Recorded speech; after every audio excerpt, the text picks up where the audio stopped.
well, never mind. They paid back those TARP loans with interest. Washington interested in having them pay back more. The White House looking at imposing $120 billion in new fees on banks that benefited from TARP to pay back TARP. Yep, even those banks that already did pay back TARP.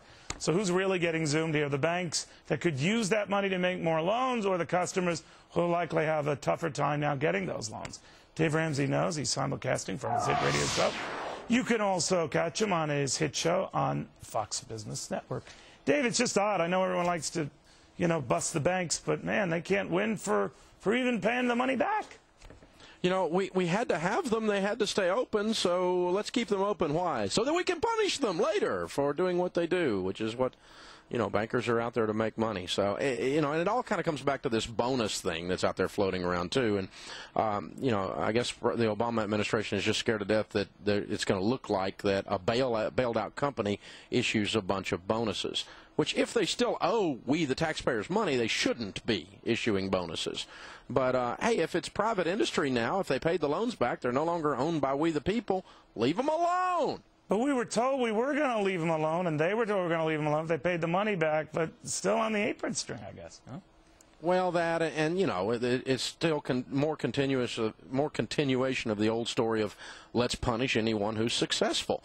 I'm not a fan of Citibank and Bank of America. They're not my favorite people on the planet. But they are a freestanding, private organization, and why are they being singled out for taxes?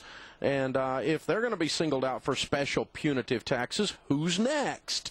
Well, somebody's got to pay for this debacle called Washington, D.C., and they're figuring out more and more creative ways to do it, and it's just kind of scary stuff. You know what's weird about this, Dave? I don't care how people feel about banks, and he has strong opinions on both sides, but the way it's framed is we're going to charge the banks a boatload to help us bring down this deficit, as if they're the sole reason why we have these, ballooning deficits.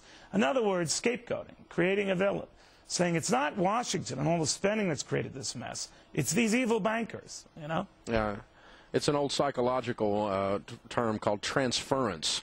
We're going to be mad at the wrong thing, and you're exactly right. It's a scapegoating process. I think you're valid observation. And I think the thing, again, we've got to be careful of is if they still owe the government money, then that takes me down on the bonus side a different way there. Right. But if they're going to be singled out as being the problem, if they paid the loan back, by definition, they're not the problem. The people talking about it are the problem. As you said, they're the folks in Washington.